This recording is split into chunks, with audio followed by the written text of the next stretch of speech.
नमस्कार मित्रों, मैं गौरव सिंह आपका स्वागत करता हूं अपने YouTube channel novels in audio dot Gaurav में। तो मित्रों, शुरू करते हैं गुलशन द्वारा लिखित सांवली रात के आगे की कहानी इस भाग 3 में। अध्याय 9। ठाकुर साहब के लिए दूध का गिलास जब दाई माँ लेकर अंदर पहुंची तो वह आराम कुर्सी पर अधलेटे डाक टिकट देख रहे थे। सहसा उनकी दृष्टि गुलाबी रंग के एक निमंत्रण पत्र पर अटक गई। मीना की एक सहेली का ब्याह था। उन्होंने उचटती दृष्टि से उस निमंत्रण पत्र को पढ़ा, फिर उसे दाई माँ की ओर बढ़ाते हुए बोले, यह लो, मीना को दे दो, उसकी सहेली अर्चना का विवाह है अगले महीने। एक एक करके उसकी सभी सहेलियों का ब्याह होता जा रहा है। आपने यह भी सोचा कि मीना अब जवान हो गई है, तो इसमें जल्दी क्या है? ठाकुर की एकमात्र पुत्री है। जब जी में आएगा, एक से एक अमीर लड़के को लाकर उसके चरणों में डाल दूंगा। आदमी अमीर हो या गरीब, योग्य वर मुश्किल से मिलता है। अच्छा, ढूंढ ही लेंगे। आखिर मीना से भी तो पूछना पड़ेगा। यदि आप बुरा ना माने तो कुछ कहूँ? हाँ हाँ कहो। राजेश के बारे में आपका क्या विचार है? राजेश? वह तो हमारा नौकर है। आज नौकर है तो क्या, कल को हिस्सेदार भी तो हो सकता है। आपकी भुजा बनकर रहेगा। रुपए पैसे की आपको कमी नहीं। लड़का भला और बेऐब है, सुंदर है। मेरी तो राय है कि इसे हाथ से न जाने दें। ठाकुर साहब खामोश हो गए। वह शायद दाई माँ के परामर्श पर विचार कर रहे थे। वह अपनी बेटी को बेहद चाहते थे, अतः बेटी की आंखों से दूर न करने का एक ही रास्ता था। राजेश जैसे सभ्य सदाचारी लड़के को दामाद बनाना उन्हें पसंद आ गया।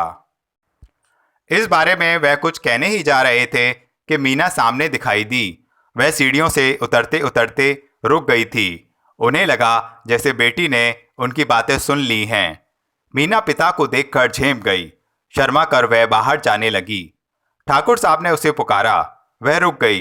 वह अपनी जगह छोड़कर उसके पास चले आए और पूछा, क्यों मीना, तुम्हारा क्या इरादा है? जी। वह एकदम चौंक गई।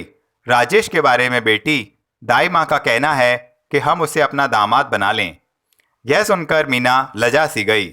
उसने अपनी उंगलियां चटकानी शुरू कर दीं। बोली, कुछ भी नहीं।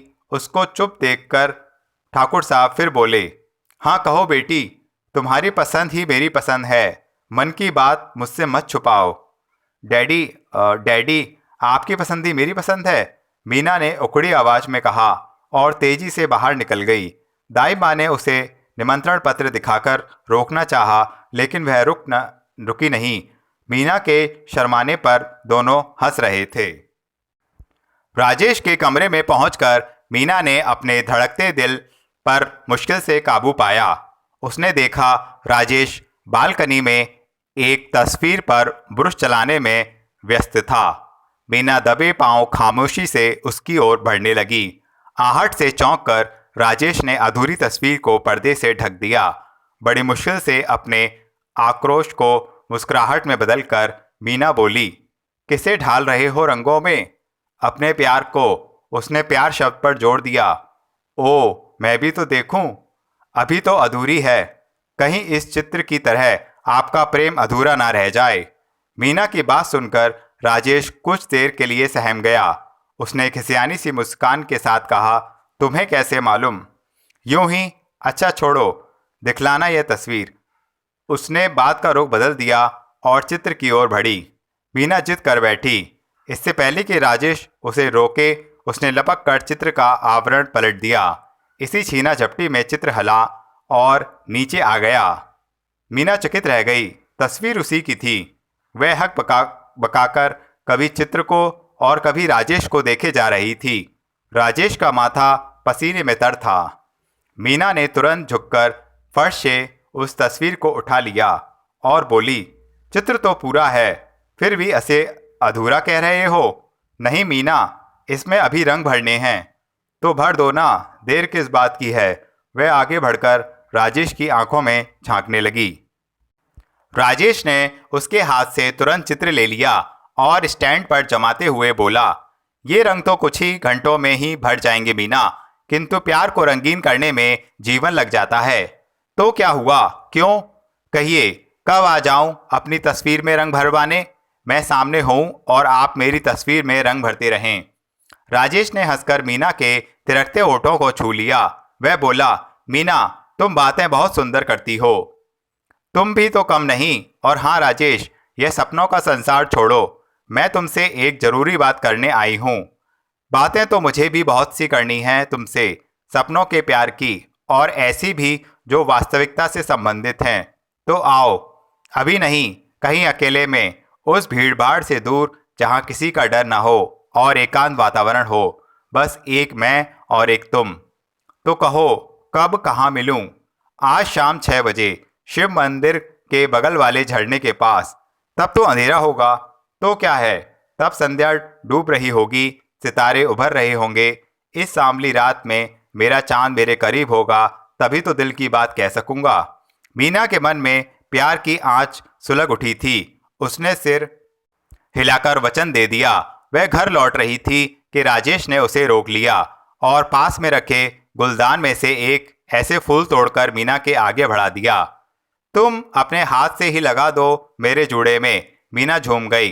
राजेश ने आगे बढ़कर वह फूल उसके बालों में सजा दिया और मीना के शरीर की विलायती सेंट की सुगंध लेते हुए बोला, प्यार का यह उपहार कहीं खो तो नहीं दोगी? ओहो। उसने पलटकर राजेश को प्यार भरी नजरों से देखा और लचक गई। राजेश उसके जाते ही खिलखिलाकर हंस पड़ा। फिर उस सुंदर चित्र को एक टक देखने लगा। उस दोपहर को जब वह दफ्तर से साइट की ओर जा रहा था तो तरुणा उसे सामने आती दिखाई दी। उसने जीप की रफ्तार और तेज कर दी और फर्राटे से उसके पास से निकल गया। तरुणा की चीख निकली और वहीं गिर पड़ी। राजेश ने तुरंत ब्रेक लगा दिया। गाड़ी रोककर उसने बनते हुए कहा, तरुणा तुम? अच्छा हुआ आपने गाड़ी रोक ली, वरना। तरुणा कपड़ों पर धूल झाड़ने लगी। दूर गाड़ी की आवाज़ सुनाई नहीं देती क्यों? राजेश हंसकर कह पड़ा, मुझे क्या पता था कि तुम रास्ते को घेर कर चलती हो। अच्छा हुआ, ना मैं उस पर गिरती ना तुम गाड़ी रोकते। राजेश ने जेब से रूमाल निकालकर उसके चेहरे की धूल झाड़ी। उस रूमाल के साथ एक गुलाब का फूल निकलकर धरती पर आ गिरा। तरुणा ने उसे देखा तो तुरंत झुककर उसे उठा लिया। आंखें बचाकर वह बोली, यह किसके लिए है? तुम्हारे लिए लाया था। झूठ, तुम्हें कैसे पता मैं यहाँ मिलूंगी? तुम कहीं भी रहो, मेरे दिल के करीब हो। तरुणा शर्मा गई। उसने कांपते हाथों से फूल लौटाना चाहा। राजेश ने उसे फिर विश्वास दिलाया कि वह फूल उसी के लिए लाया था। वह शर्माती हुई उस फूल की पत्तियों से अपने गाल सहलाने लगी और धीरे से बोली, सच कह रहे हो? हाँ, तुम्हें क्या पता, मैं यह फूल लेकर सवेरे से ही तुम्हें ढूंढ रहा हूँ। क्यों? यह मेरे अधूरे प्रेम की निशानी है। राजेश ने उसकी उंगलियों से मसलते हुए फूल को ले लिया और उसकी ओर देखते हुए बोला, इस नाजुक फूल से इतना ना खेलो कि इसकी पत्तियां ही बिखर जाएं। और फिर राजेश ने वह फूल लेकर उसके बालों में लगा दिया और उसके बालों को अपने ओठों से छूते हुए बोला, प्यार की यह निशानी कहीं खो तो ना दोगी? हूँ। तरुणा ने शांत नजरों से राजेश को विश्वास दिलाया और तेजी से अपने रास्ते हो ली। राजेश जीप स्टार्ट कर अपनी मंजिल की ओर चल पड़ा। तरुणा झाड़ियों में छिपी उस रास्ते को देखती रही जिस पर जीप के ओझल हो जाने के सिवा कुछ भी न था। शाम डूब रही थी। कंचन वादी शांत थी। झरनों की गूंज को यदि कोई आवाज़ तोड़ रही थी तो वह थी शिव मंदिर की घंटियों की आवाज़ जो दूर तक सुनाई दे रही थी। मीना समय को ध्यान में रखते हुए ठीक 6 बजे उस झरने के समीप जा पहुंची। जब वह शिव मंदिर की सीढ़ियां उतरकर उस पहाड़ी की ओर बढ़ रही थी तो घंटियों की आवाज़ जैसे उसके दिल की धड़कनों का साथ दे रही थी। अभी तक उसके बालों में गुलाब का फूल लगा हुआ था जो उसे राजेश ने प्यार की निशानी के रूप में दिया था। मीना अचानक ठिठक गई। पहाड़ी की ओर बढ़ते हुए उसके कदम रुक गए और वह आश्चर्य से सामने की चट्टान की ओर देखने लगी जिस पर तरुणा झरने की फुहार को एक टक देख रही थी। मीना चुपके से तरुणा के समीप आ पहुंची। उसे संदेह हुआ कहीं तरुणा भी मंदिर न आई हो। उसके समीप पहुंच मीना ने पुकारा, तरुणा। तरुणा झेंप गई और पलटकर मीना के सामने होते हुए बोली, मीना तुम? हाँ, किंतु तुम यहाँ क्या कर रही हो? मीना ने आश्चर्यचकित होते हुए पूछा। कुछ नहीं, यूं ही मंदिर आई थी अपने देवता के चरणों में फूल चढ़ाने। और तुम? अपना भी इरादा कुछ ऐसा ही था, किंतु डूबती हुई सांझ का नज़ारा देखते देखते यहाँ तक आ पहुँची। तुम तो वहाँ रहती थी और यहाँ तुम्हारा दिल उकता जाता है, बोरियत सी होने लगती है। होती थी, किंतु अब नहीं। जब से तुम साथ रहती हो मेरी विचारधारा ही बदल गई है। मैं तो तुम्हारे बिना एक पल नहीं रह सकती। अचानक मीना की दृष्टि तरुणा के बालों में लगे गुलाब के फूल पर जा पहुंची और वह चौंक पड़ी। उसके दिल की धड़कन रुक गई और उसके चेहरे पर निराशा सी फैलने लगी। उसने अपने बालों से फूल को निकाला और तरुणा के फूल से मिलाने लगी। दोनों फूल एक जैसे थे। तुम्हारे बालों में ये फूल कैसे? उसने तरुणा से पूछा। तरुणा भी फूल के नाम से चौंकी और पलटकर मीना के हाथों में पकड़े फूल की ओर देखने लगी। दोनों फूल एक जैसे पाकर उसे धक्का लगा। दोनों शायद एक ही डाली के फूल थे। तरुणा, बोझिल आवाज में मीना ने पुकारा। कहीं ऐसा ना हो राजेश हम दोनों को बेवकूफ़ बना रहा हो सकता है, और यह भी हो सकता है कि उसे हमारे खेल का पता चल गया हो। तब तरुणा दूर तक निगाहें घुमाती हुई बोली, हमें यह नाटक बंद करना होगा। फिर क्या होगा मीना? तरुणा ने मीना की आंखों में झांकते हुए कहा। दिल की बात कह दूं तरुणा? हाँ हाँ, तो सुनो, मैं राजेश से सचमुच प्यार करने लगी हूँ। मीना के मुंह से यह सुनकर तरुणा के मन में जैसे कोई नस्तर सा आ चुभा। कुछ देर के लिए वह अपने आप में भी ना रही। मीना उसकी चुप्पी का अर्थ ना समझ सकी। वह उसके समीप आते हुए बोली, मुझे क्या मालूम था कि खेल ही खेल में मैं अपना सब कुछ हार जाऊंगी। यदि राजेश ने तुम्हारे प्यार को एक भी मजाक समझा तो तरुणा ने समझ से काम लिया तो मेरा प्यार वहशत में बदल जाएगा। किंतु ऐसा कभी नहीं होगा तरुणा। राजेश स्वयं भी इस अग्नि में जल रहा है। मीना अपना निर्णय देते हुई वहां से चली गई। उसने तरुणा के मन की दशा जानने का प्रयत्न न किया, किंतु तरुणा को मीना से अधिक राजेश पर क्रोध आ रहा था, जिसने उसकी हृदयाग्नि को सुलगाया था और स्वयं उस ताप से दूर भाग गया। वह इस तरह गुमसुम खड़ी किसी निर्णय पर पहुंच ना सकी। वातावरण शांत था। हर ओर खामोशी छाई हुई थी। सूर्य डूब गया था और नीले आकाश में कहीं कहीं सितारे भी उभरने लगे थे। इस सांवली रात में तरुणा के मन का चांद उभर सका। उसकी उंगलियों ने एक एक करके गुलाब की पंक्तियां नोच ली थीं, जैसे उसकी दिल की कलियां भी नोची जा रही हों। अचानक उसे टीस सी हुई। फूल के आंचल में छिपे कांटे ने उसकी उंगली को छेद दिया था। रक्त की कुछ बूंदें टपककर काली चट्टान पर बिखर गईं। तरुणा को लगा जैसे उसके दिल का दर्द इन बूंदों में सिमट आया हो। उसने पलटकर मंदिर की ओर देखा, जो अंधेरे वातावरण में जगमगा रहा था।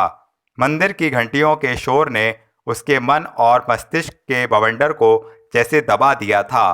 पलकों में सिमटे आंसू किसी के प्यार की गवाही के लिए जैसे वहीं रुक गए थे। वह धीरे धीरे मंदिर की सीढ़ियां चढ़ने लगी। उसके मन की आशा के दीपक भी जैसे बुझने को थे। अध्याय 10। हवा के ठंडे झोंके वृक्षों से टकरा रहे थे। राजेश ने हवेली के मुख्य द्वार को पार किया और सीधा अपने कमरे में दाखिल हुआ। ठंड से बचने के लिए उसने अपना शरीर और चेहरा अच्छी तरह ढांप रखा था। दरवाज़ा खोलकर जो ही उसने कमरे की बत्ती जलाई, वह धक से वहीं का वहीं रुक गया। कमरे का सारा वातावरण कुछ अजीब ढंग से बिगड़ा हुआ था। कोई भी वस्तु अपने स्थान पर ना थी। बिखरी हुई पुस्तकें, उलट पुलट हुआ फर्नीचर, टूटी फूटी तस्वीरें और लापरवाही से बिखरे कपड़े, ये सब देखकर उसका दिमाग चकराने लगा। अचानक उसे याद आया कि उसने मीना से मिलने का वादा किया और वह झड़ने वाली पहाड़ी पर बहुत देर तक उसकी प्रतीक्षा करती रही होगी। यह सब शायद उसके क्रोध के कारण था। वह घबराई हुई नजरों से इधर उधर देखने लगा। शायद मीना किसी कोने में छुपी हो। तभी उसकी निगाह दीवार पर आईने पर पड़ी, जिस पर लाल लिपस्टिक से मोटे मोटे शब्दों में लिखा था, ओह यू फूल। अपने बारे में मीना के यह विचार जानकर उसे गुस्सा आया, किंतु शीघ्र ही कुछ सोचकर वह अपने ओठों पर मुस्कुराहट ले आया और सिगरेट जलाकर लंबे लंबे कश लेने लगा। टहलते टहलते वह कमरे के उस कोने से रुक गया जहां एक गुलदस्ते में कल वाले कुछ फूल रखे हुए थे। फूल कुछ कुंभला गए थे, ठीक उन लड़कियों की तरह जो आज स्वयं उस आग में जल रही थीं जिसे उन्होंने राजेश के मन में लगाने की कोशिश की थी। राजेश के मन में आया कि वह जाकर मीना की दशा देखे, लेकिन कमरे की दशा देखकर वह ऐसा करने की हिम्मत न कर सका। इस प्रकार 2-4 दिन बीत गए। मीना ने राजेश की प्रतीक्षा की, किंतु राजेश उससे मिलने न आया। 1-2 बार उसने स्वयं मिलने का प्रयत्न किया, पर राजेश किसी न किसी तरह नजरें बचा गया। उसके इस व्यवहार से मीना के मन की ज्वाला को और भड़का दिया। उधर तरुणा भी उसकी आग में जल रही थी, किंतु मीना का निर्णय जानने के बाद वह उन दोनों से दूर रहने का प्रयत्न करने लगी। वह जानती थी कि मीना अपने प्यार में अवश्य सफल होगी। रूप, यौवन, धन, शिक्षा ये सब मिलकर राजेश को अपना बना लेंगे, किंतु इस खेल में पड़कर उसने स्वयं को अकारण ही बेगाना बना दिया था। उसके दिल का दर्द कभी कभी धुआं बनकर उसकी पलक में आ रुकता और फिर पानी बनकर बह जाता। एक दोपहर जब तरुणा अकेली मंदिर से लौट रही थी, उसने सामने चाय स्टॉल पर बांके को देखा। उसे देखते ही ठिठक गई और आंख बचाते हुए खेतों में उतर गई। बांके ने भी उसे देखा, किंतु यह जाहिर न होने दिया कि उसने तरुणा को देखा है। तरुणा खेतों के रास्ते अपने घर की ओर बढ़ने लगी। बांके ने जल्दी जल्दी चाय में घूंट भरे और चाय वाले को पैसे नाम लिखवाते हुए बोला, गुरमुखो, जरा मेरे ट्रक का ध्यान रखना। और यह कहते हुए वह भी तेजी से उन खेतों में उतर गया। उसका निशाना तरुणा थी, जो उससे बेखबर गुनगुनाती हुई आगे बढ़ रही थी। तभी उसने पलटकर बांके को पीछे आते देखा और उसका कलेजा मुंह को आने लगा। उसने अपनी रफ्तार और तेज बढ़ा दी और हाँफते हुए सामने के पेड़ों की ओट में होने का प्रयत्न किया, किंतु बांके के बोझिल कदम उस जमीन को रेंगते हुए ही आगे बढ़ रहे थे। तरुणा और भी तेजी से भागने लगी। बांके ने भी अपनी रफ्तार और तेज कर दी। तरुणा ने शीघ्र ही अपना रास्ता बदल लिया और वह खेतों की पगडंडी छोड़ ठाकुर साहब के गोदाम की सीमा में जा पहुंची, किंतु बांके अब भी उसका पीछा कर रहा था। वह लपक कर फूलों के स्टोर में घुस गई। बांके ने उसे स्टोर के अंदर जाते देख लिया था, अतः वह भी दूसरे रास्ते से स्टोर में प्रवेश हो गया। फूलों के ढेर ने स्टोर को सुगंधित कर रखा था और तरुणा इस सुगंधी में खो सी गई। बांके फूलों के ढेर की ओर में छिपा हुआ तरुणा को देख न सका। वह आंखें फाड़ फाड़ कर तरुणा को खोजने का प्रयत्न करने लगा, किंतु फूलों के इन ढेरों में उसका फूल दिखाई न दिया। तरुणा सांस रोके हुए बांके को बेचैनी से देख रही थी। उस शांत वातावरण में केवल बांके के कदमों की चाप सुनाई दे रही थी। अचानक बांके चौंक उठा। सामने के दरवाजे से राजेश दिखाई दिया, जिसे देखकर उसके हाथ पांव कपकपाने लगे और माथे पर पसीने की बूंद टपकने लगी। राजेश बांके की इस दशा में देखकर चिल्लाया, बांके, तू यहाँ कैसे? यूं ही राजेश बाबू, अपनी मुर्गी का पीछा कर रहा था। मुर्गी का? हाँ, इसी स्टोर में घुस आई है, जाने कहाँ खो गई। देखो बांके, आज के बाद फिर कभी उस गोदाम में नजर आया तो मुझसे बुरा कोई ना होगा। अरे इतने गर्म क्यों हो रहे हो राजेश बाबू? यह स्टोर ना तुम्हारा है ना मेरे बाप का। कल मैं था, आज तुम हो, कल यहाँ दूसरा भी आ सकता है। बांके जैसे आज लड़ाई मोल लेने का इरादा किए हुए था। बांके, राजेश ने क्रोध से भिनभिनाते हुए कहा, और कुछ क्षण के लिए स्टोर में बिल्कुल सन्नाटा छा गया। उस सन्नाटे को एक मुर्गी ने अचानक तोड़ दिया। स्टोर के बाहर एक मुर्गी अपने बच्चों के लिए दाना चुग रही थी। बांके ने अवसर का लाभ उठाना चाहा और फौरन उसे देखते हुए बोला, वह रही, पकड़ी गई। दूसरे क्षण मुस्कुराता हुआ वह स्टोर से बाहर हो गया। राजेश को उसका यह व्यवहार अच्छा न लगा। उसकी इस चालाकी पर वह दिल ही दिल में मुस्कुरा दिया और स्टोर से बाहर की ओर जाने लगा। तभी सिसकियों की बुझी हुई आवाज़ ने राजेश के कदम रोक दिए। उसने इधर उधर देखा और उसकी दृष्टि घूमते हुए वहां पहुंच गई जहां तरुणा छिपी हुई सुस्कियां भर रही थी। वह शीघ्र ही उसके समीप हो लिया और पूछ बैठा, तुम यहाँ क्या कर रही हो? तरुणा की मोटी मोटी आंखों ने राजेश को देखा, जिनमें आंसू भर आए थे। उसने फिर अपना प्रश्न दोहराया, किंतु तरुणा ने कोई भी उत्तर न दिया और अपना आंचल समेटकर एक ओर खड़ी हो गई। ओ समझा, बांके जिस मुर्गी की तलाश कर रहा था वह तुम हो शायद। तरुणा ने हाँ में गर्दन हिला दी। उसके सुर्ख होंठ कुछ न कह सके। राजेश ने ढेर में से एक सेब उठाकर लापरवाही से हाथ में उछालते हुए कहा, एक बात समझ में नहीं आती तरुणा। तरुणा ने प्रश्न सूचक दृष्टि से राजेश की ओर देखा, जो कुछ क्षण रुककर फिर कहने लगी, तुम अपने मंगेतर से इतना डरती क्यों हो? मंगेतर शब्द नाम सुनकर तरुणा के मन में एक घाव सा हो गया। उसकी नाड़ियों का खून जमने लगा। वह सोच भी ना सकती थी कि राजेश प्यार का मजाक उड़ाने के बाद इतने जहरीले तीर चुबो देगा। वह अपने मन पर नियंत्रण न रख सकी और चीख कर बोली, हाँ हाँ, वह मेरा मंगेतर है, मेरा होने वाला पति। मैं उससे घृणा करती हूँ, उससे, उसके काम से, सूरत से। किंतु मुझे यह भी मालूम है कि मेरा भाग्य एक ना एक दिन मुझे फिर उसी के दर पर जा पटकेगा। कहते कहते उसका सांस फूलने लगा, आवाज भर आई। एक घायल हिरणी की तरह वह बिफर सी गई। राजेश ध्यान से उसके मन में उठते हुए तूफान को समझने का प्रयत्न कर रहा था। थोड़ी देर के बाद उसके सांसों की आवाज कम हो गई तो अपने बाल झटकते हुए स्टोर से बाहर की ओर पांव बढ़ाने लगी। जो ही उसने कदम बढ़ाया, राजेश ने उसका हाथ थाम लिया। वह एक बांस की तरह लहरा गई। राजेश ने उसकी मोटी मोटी आंखों से झांकते हुए कहा, ऐसा संभव नहीं हो सकता तरुणा कि तुम अपना भाग्य बदल लो। तरुणा यह सुनकर झेंप सी गई।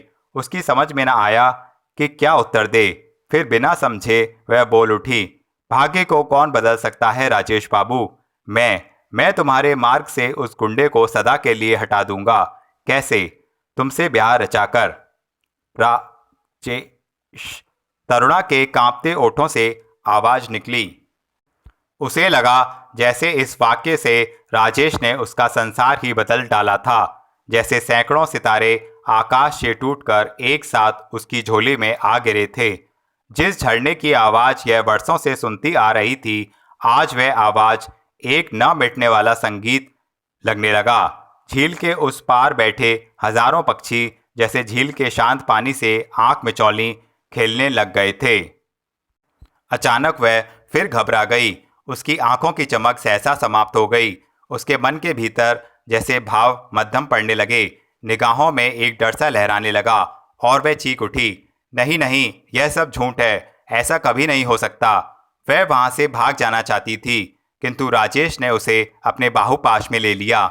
उसने उसे हौसला देना चाहा और अपनी बात का विश्वास दिलाने लगा।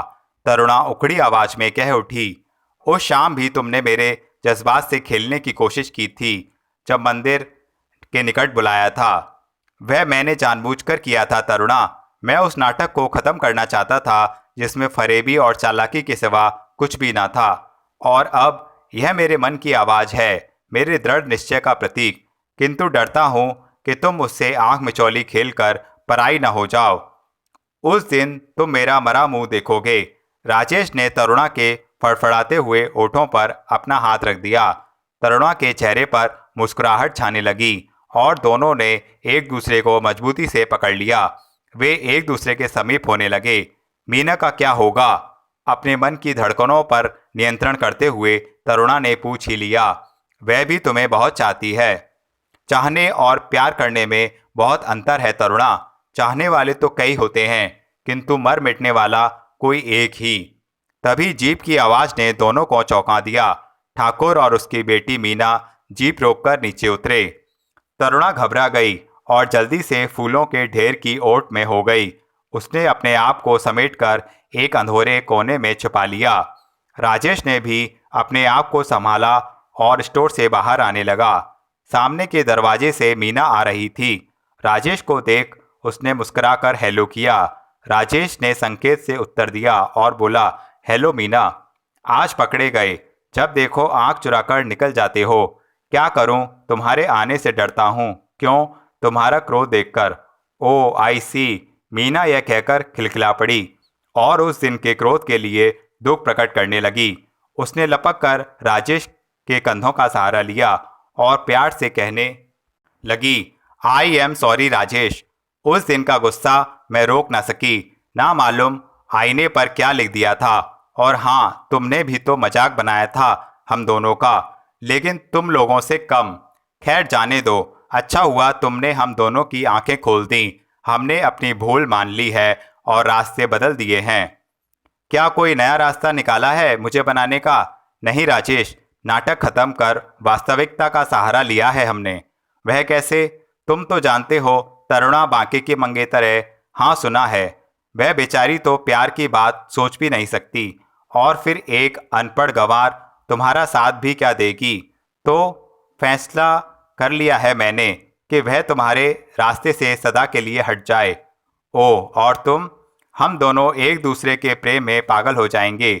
लेकिन मीना, राजेश ने कनखियों से स्टोर के अंदर उस कोने में देखते हुए कहा जहां अब भी तरुणा छिपी खड़ी थी। यह तुमने कैसे सोचा कि तरुणा हमारे रास्ते का पत्थर है? यदि आज नहीं तो कल बन सकती है। तुम्हारे जैसा नवयुवक देखकर कोई लड़की मर मिट सकती है। राजेश चुप हो गया। उसने वहां बात खत्म कर दी और मीना को बाहर चलने का संकेत किया। मीना उसकी बाहें थामे उसके साथ बाहर आ गई। तरुणा ने जो सांस रोके बहुत देर से फूलों के ढेर की ओट में खड़ी थी, संतोष का सांस लिया। उसने दोनों को बाहर जाते देखा और दबे पांव रेंगती हुई पीछे के रास्ते बाहर चली गई। मीना और राजेश जब बाहर पहुंचे तो ठाकुर साहब रोमियो के साथ बातों में व्यस्त थे। रोमियो ने मीना को हेलो किया तो ठाकुर साहब ने बेटी को देखते हुए कहा, मीना बेटी, मैं आज तुम्हारे साथ न जा सकूंगा। मुझे एक आवश्यक काम के लिए रोमियो के साथ कलेक्टर के यहाँ जाना है। मीना पहले तो डैडी पर बिगड़ी, फिर एकदम अपने चेहरे के क्रोध को दूर करती हुई बोली, तो आप राजेश से कहें मेरे साथ चलें। राजेश यह सुनकर घबरा गया और इससे पहले कि वह कोई बहाना सोचता, ठाकुर साहब हंसकर बोले, अरे यह भी कोई कहने की बात है? तुम उससे स्वयं कहोगी तो क्या वह ना करेगा? नहीं ठाकुर साहब, अभी तो मैं इन फूलों की लोडिंग से भी फारिग नहीं हुआ। तो क्या हुआ, बाकी काम कल हो जाएगा। ठाकुर साहब ने लापरवाही से कहा और लपककर सामने खड़ी गाड़ी में बैठ गए। मीना भी तेजी से जीप की ओर गई और उसने स्विंग का सामान इकट्ठा करने लगी। रोमियो ने ओठों पर शोक मुस्कुराहट लाते हुए राजेश को देखा और कहा, गुड लुक बॉय, तुम्हारा भविष्य बहुत अच्छा दिखाई देता है। कुछ ही क्षणों में मीना जीप में थी। उसने राजेश को अपने साथ खाली सीट पर बिठाया और जीप स्टार्ट कर दी। जीप पूरी रफ्तार से सड़क पर भागी जा रही थी। मीना ने जानबूझकर ऐसी सड़क ली थी जो वीरान रास्तों से होकर जाती थी। आज उसके मन में कई खतरनाक इरादे थे जिनसे बेखबर राजेश खामोश बैठा जीप की रफ्तार देख रहा था। एकाएक जीप उछलने लगी और 2-4 धक्कों के बाद रुक गई। इंजन से धुआं उठने लगा और दोनों जीप के नीचे उतर आए। शायद गाड़ी गर्म हो गई है। मीना ने इंजन पर हाथ रखते हुए कहा, अब क्या होगा? कम से कम आधा घंटा तक रुकना पड़ेगा।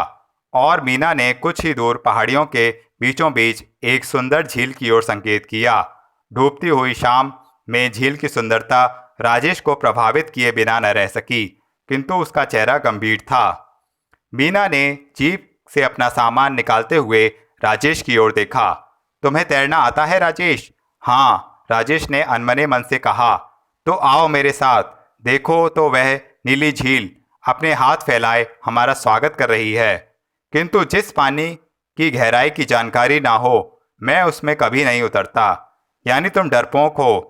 राजेश ने कोई उत्तर न दिया और जीप का हुड खोल वह इंजन को गर्मी जांचने लगा। मीना ने राजेश को बार बार अपनी ओर आकर्षित करने की चेष्टा की, लेकिन राजेश जैसे इस बात से बिल्कुल अनभिज्ञ था। उसने जीप के इंजन का पानी बदला और मीना को उसमें बैठने का संकेत दिया। राजेश, गाड़ी छोड़ दो और मेरे साथ सामने की झील के निकट क्लब चलो, मीना ने चीख कर कहा। राजेश ने मीना की बात का उत्तर देने के बजाय जीप स्टार्ट कर दी और एक बार फिर मीना से बैठने का अनुरोध किया। मीना को अपनी बात पर अडिग देख उसने जीप गांव की ओर बढ़ा दी। मीना तिलमिला उठी और चीख चीख कर उसे बुरा भला कहने लगी, किंतु उसकी आवाज़ वहीं वातावरण में विलीन हो गई और राजेश थोड़ी ही देर में उसकी दृष्टि से ओझल हो गया। राजेश अपनी ही धुन में गुनगुनाता जीप में बढ़ा जा रहा था। आज वह अपनी विजय पर प्रसन्न था। उस विवश हिरणी को यों तड़पड़ाकर वह बहुत खुश था। सहसा वह चौंका। उसके पीछे बांके का ट्रक आ रहा था, जो शराब के नशे में धुत था। राजेश ने उसे आगे बढ़ने के लिए 2 बार रास्ता दिया, किंतु बांके आगे न हुआ। राजेश को बांके के मन में किसी शरारत का सा एहसास हुआ और उसने जीप की रफ्तार बढ़ा दी। बांके ने भी ट्रक तेज कर दिया और जीप से आगे बढ़ गया। जीप से आगे बढ़कर बांके ने राजेश को परेशान करना आरंभ कर दिया। उसने ट्रक की रफ्तार धीमी कर दी और जब भी राजेश आगे बढ़ना चाहता वह ट्रक को सड़क के बीच में कर देता। इसी मुठभेड़ में वह कई मील निकल आए और राजेश थक गया। उसने अपनी रफ्तार कम कर दी।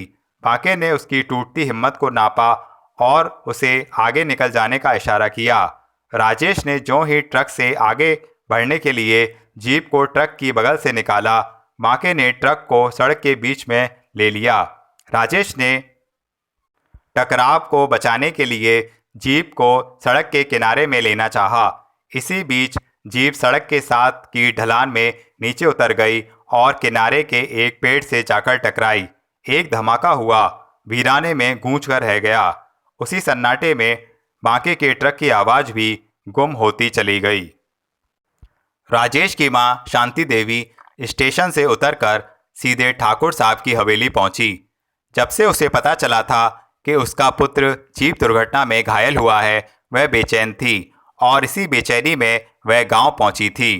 हवेली पहुंचकर उसने दरवाजे पर खड़ी मीना से पूछा, क्या मेरा बेटा राजेश यहीं रहता है? मीना के हुंकारात्मक उत्तर पर वह चिल्लाकर पूछ बैठी, क्या हाल है राजेश का? कहाँ है वह? मीना ने सांत्वना देते हुए शांति को अपने साथ चलने को कहा। घबराहट में शांति मीना से उसका परिचय भी ना पूछ सकी। मीना शांति को राजेश के कमरे में ले गई। कमरे के अंदर प्रविष्ट होते ही माँ ने पुत्र को देखा और उसकी ममता उमड़ पड़ी।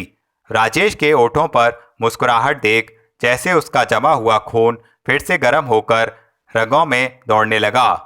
वह बेटे से लिपट गई और उसके माथे पर बंधी पट्टी को अपनी उंगलियों से टटोलने लगी।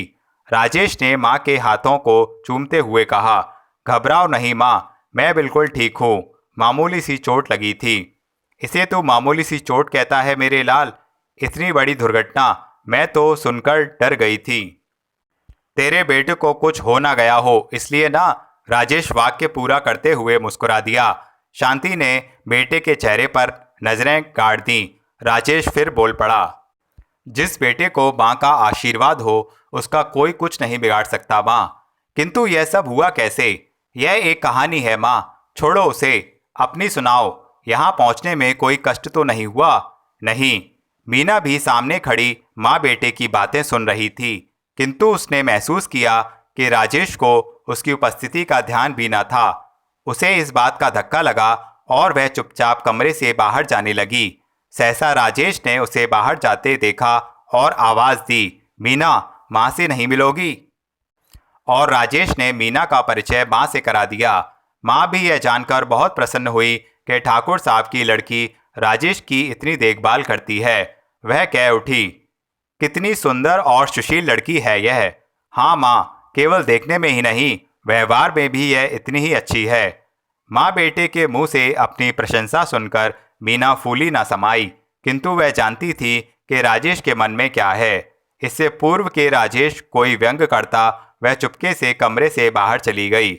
उसे डर था कि राजेश कहीं माँ से यह ना कह दे कि उस दुर्घटना की जिम्मेदार मीना भी है। मीना चली गई और कमरों में कुछ क्षणों के लिए चुप्पी छा गई। माँ ने इस चुप्पी को तोड़ते हुए कहा, मैं भी तेरे लिए ऐसी ही बहू के सपने देखती हूँ बेटा। मुझे मालूम न था कि तुम ठाकुर के यहाँ इतने सुखी रहते हो। वे सब तुम्हारा इतना ख्याल करते हैं। तुम्हारे बेटे का कोई अपमान करे, क्या ऐसा संभव है माँ? नहीं बेटा। और शांति जैसे कुछ विचारों में डूब गई। काश आज तुम्हारे पिता होते और वह स्वयं तुम्हारा इतना मान देखते। शांति की आंखों में तैरते आंसुओं को राजेश ने देखा और उन्हें पोंछ डाला। उसने फौरन बात का रुख बदल डाला और माँ को मुंह हाथ धोने के लिए कहा। माँ ने बेटे की इस बात को टालना चाहा तो राजेश कहने लगा, नहीं माँ, अभी तुम्हें ठाकुर साहब से मिलना है, इस हवेली के दूसरे लोगों से परिचित होना है। क्या इस तरह से उनके सामने जाओगी? बेटे के सामने माँ की एक ना चली और वह तैयार होने के लिए दूसरे कमरे की ओर चल दी। मीना ने जो ही अपनी हवेली के बरामदे की सीढ़ियों पर कदम रखा, वह रुक गई। तरुणा राजेश के कमरे की ओर जा रही थी। उसके हाथ में रुमाल से ढकी एक थाली थी। मीना यह देखकर सोच में पड़ गई और चुपके से तरुणा के सामने आ गई। तरुणा मीना को अचानक अपने सामने देख चौंक गई। मीना के मन में ईर्ष्या की अग्नि भड़क उठी, किंतु चेहरे पर मुस्कुराहट लाने का प्रयत्न करते हुए उसने प्रश्न किया, कहाँ की तैयारी है तरुणा? मेहमान घर की ओर। तरुणा ने संक्षिप्त सा उत्तर दिया, राजेश से कोई काम है क्या? नहीं तो फिर इस थाली में क्या है? शिव मंदिर का प्रसाद।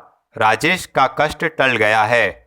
तरुणा ने यह सुनकर मीना के चेहरे की मुस्कुराहट दूर हो गई और वह बोली, तुमने वचन दिया था तरुणा कि मेरे रास्ते के प्यार में ना आओगी, तो कौन आ रहा है? तुम्हें गलतफहमी हो गई है शायद। तो यह सब क्या है? केवल सहानुभूति। लेकिन क्यों? केवल एक पड़ोसी के नाते। तरुणा का उत्तर सुनकर मीना भिनभिना गई। क्रोध उसके चेहरे पर स्पष्ट होने लगा था और वह तरुणा को घूरने लगी। तरुणा के उत्तर उसके सामने खुली किताब की तरह थे और तरुणा की आंखों की चमक से साफ था कि उसके सादेपन ने किसी के दिल को अपनी लपेट में ले लिया था। तरुणा ने मीना के भावों को देखा और बिना कुछ बोले वह थाली लिए आगे बढ़ने लगी। इसी हड़बड़ाहट में उसके पांव को ठोकर लगी और वह लड़खड़ा गई। थाली जमीन पर जा गिरी और उसमें लाया हुआ प्रसाद चारों ओर बिखर गया। यह देखकर जाने क्यों मीना के मन में गुदगुदी सी होने लगी। वह बरबस खिलखिलाकर हंस पड़ी और वह फिर बड़ी कठिनाई से अपनी हंसी को रोकते हुए बोली, तरुणा, जब मन साफ ना हो तो भगवान का प्रसाद भी किसी तक नहीं पहुंच पाता। यह कहती हुई मीना फिर अपनी सीढ़ियों की ओर लौट गई। मीना तो चली गई, किंतु उसकी जहरीली आवाज़ देर तक तरुणा के कानों में गूंजती रह गई। वह जमीन पर झुकी धीरे धीरे बिखरा हुआ प्रसाद समेटने लगी। सहसा उसकी दृष्टि अपने निकट रुके दो पैरों पर पड़ी। चौंक कर उसने नजरें उठाईं। थाली गिरने की आवाज़ सुनकर राजेश वहां आ पहुंचा था। तरुणा को इस दशा में देख वह पूछ बैठा, यह क्या है तरुणा? भगवान शिव का प्रसाद आपके लिए ला रही थी कि गिर गया। राजेश यह सुनकर मुस्कुरा दिया और झुककर उसने कुछ प्रसाद हाथ में ले लिया। तरुणा ने जो ही राजेश को प्रसाद मुंह में डालते देखा, उसके आंसू भी मुस्कुरा उठे। वह मन ही मन सोचने लगी, काश मीना अब आकर देखती। यदि मन साफ हो तो देवता तक प्रसाद पहुंच ही जाता है। तरुणा, जानती हो आज कौन आया है? तरुणा ने न में सिर हिलाया और राजेश के सामने उठ खड़ी हुई। मेरी माँ। कहाँ है? तरुणा चमककर बोली और उसकी नज़रें राजेश के कमरे की ओर उठ गईं। राजेश ने संकेत से बताया कि माँ अंदर है, किंतु किसी भय से तरुणा के पांव कमरे की ओर ना बढ़ सके और वह लौटने लगी। क्या माँ से ना मिलोगी? राजेश ने तरुणा को लौटते देख प्रश्न किया। नहीं, इस समय नहीं। क्यों? ऐसी हालत में? ना बाबा ना, मैं फिर आऊँगी। और यह कहकर वह तेजी से भाग गई। राजेश उसकी हर बात पर मुस्कुरा दिया। शायद सज धज कर माँ के सामने आना चाहती थी ताकि माँ एक नज़र में अपनी बहू को पसंद कर ले। ठाकुर साहब घर देर से लौटे, पर दाई माँ ने उन्हें बताया कि राजेश की माँ शहर से आई है। वह यह सुनकर लापरवाही से ऊपर को जाने लगे कि दाई माँ ने उन्हें रोक दिया। आप राजेश की माँ से नहीं मिलेंगे? इस समय नहीं, लेकिन चाहे वह आपके एक कर्मचारी की माँ है, फिर भी शायद हमें उसके सामने झुकना पड़े। बेटी वाले जो हैं हम। ओ समझा, लेकिन यहाँ तो वह आराम कर रही होगी। सवेरे आप अपने काम में उलझ जाएंगे। एक ऐसे काम में देर नहीं करनी चाहिए। इस समय राजेश भी बाहर गया हुआ है। उसकी अनुपस्थिति में आप खुलकर बातें भी कर सकेंगे। ठाकुर साहब को दाई माँ की बात अच्छी लगी और वह उन्हीं कदमों से मेहमान घर की ओर चल पड़े। आज जीवन में पहली बार अपनी बेटी के कारण वह किसी के पास इस प्रकार जा रहे थे। राजेश के कमरे में शांति अकेली थी और उस समय भगवान की मूर्ति के सामने प्रार्थना में विलीन थी। उसकी पीठ कमरे के द्वार की ओर थी। ठाकुर साहब कमरे में दाखिल हुए और धीरे धीरे अंदर आ गए। शांति ने आहट सुनी और अपनी नजरें दरवाजे की ओर घुमाईं। शांति की नजरें जो ही ठाकुर साहब पर पड़ीं, वह सिहर उठी। उसके शरीर में एक कंपन सी पैदा हुई और वह ध्यान से ठाकुर के चेहरे को देखने लगी, जो उसे कुछ जाना पहचाना सा लगा। ठाकुर भी शांति को पहचानने का प्रयत्न करने लगे। दोनों के सामने जैसे जीवन के कुछ धुंधले निशान उभरने लगे। घबराहट से शांति का सारा शरीर कांप रहा था। वह यह भी न सोच सकती थी कि जिनके यहाँ उसका पुत्र पल रहा था, वह और कोई न होकर उसके स्वर्गीय पिता का साझीदार था, जिसने उसके पति की मृत्यु का सहारा लेकर उसे बेघर कर दिया था। उसकी सारी जायदाद, रुपया पैसा हजम करके उसने शांति को भिखारिन बना दिया था। वह उसे पहचानते ही चिल्लाई, तुम दलजीत हो ना ठाकुर? हाँ। और तुम राजेश की माँ हो? हाँ। तुम्हारे मित्र और साझीदार की विधवा, उसके इकलौते बेटे की बदनसीब माँ, जिससे तुमने जमाने की ठोकरों में छोड़ दिया था। ठाकुर साहब शांति की नज़रों का सामना ना कर सके। बीते जीवन के प्रश्न उनके मन में ग्लानि पैदा कर रहे थे। भूल जाओ शांति देवी, भूल जाओ उन पुरानी बातों को। ठाकुर नजरें झुकाए कहने लगे, यह इतना आसान नहीं है ठाकुर। दिल के घाव जमाने की आंधियों से ढक जरूर जाते हैं, किंतु खत्म नहीं होते। शांति के स्वर में क्रोध था।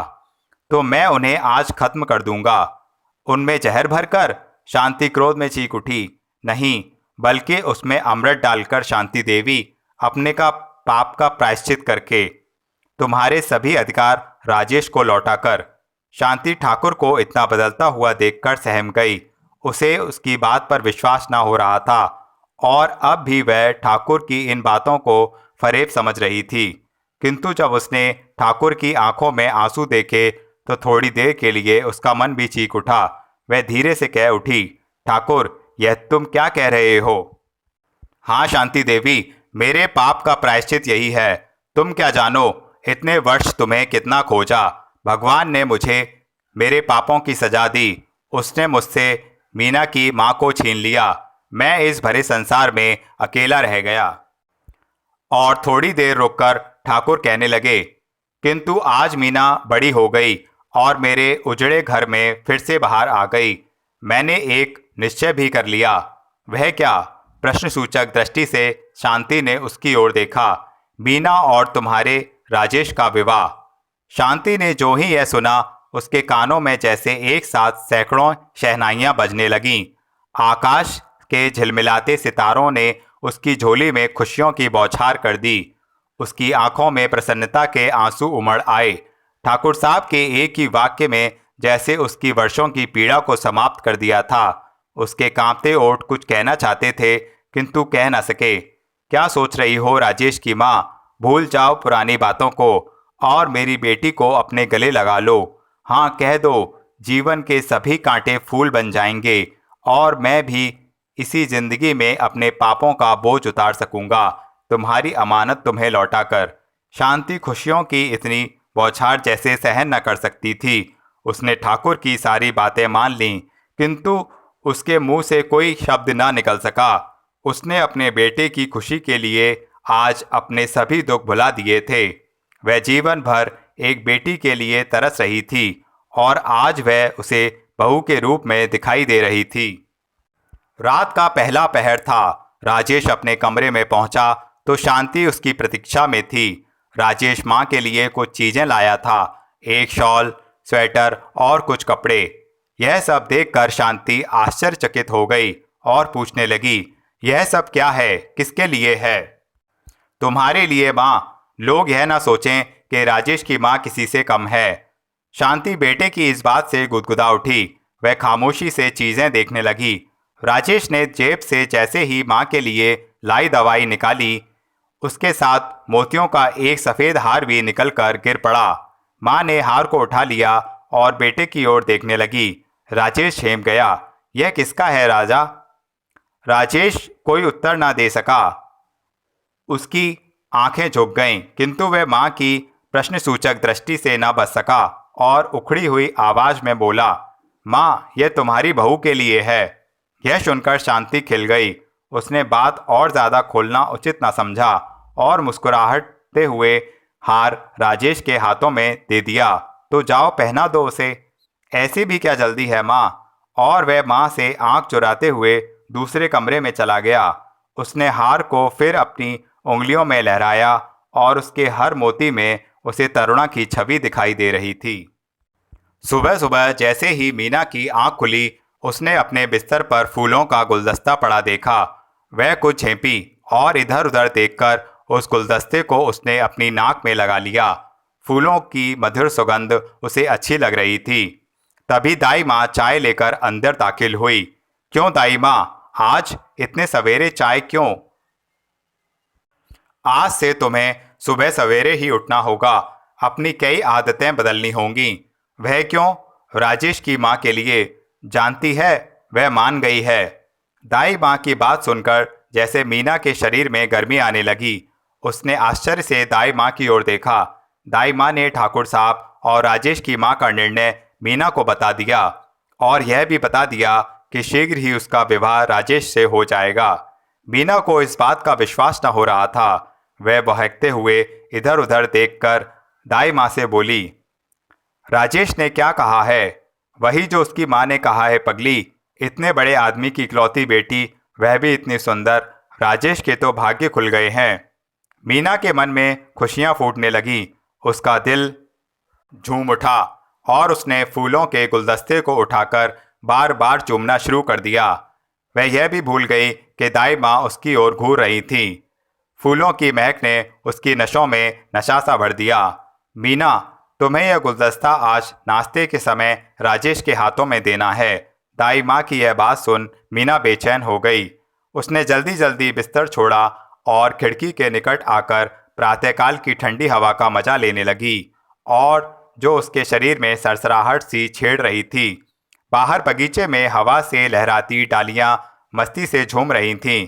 इससे पहले उसने कभी वातावरण में इतना यौवन और आकर्षण न देखा था। वह इस खुले वातावरण में जाने के लिए कमरे से बाहर चल दी।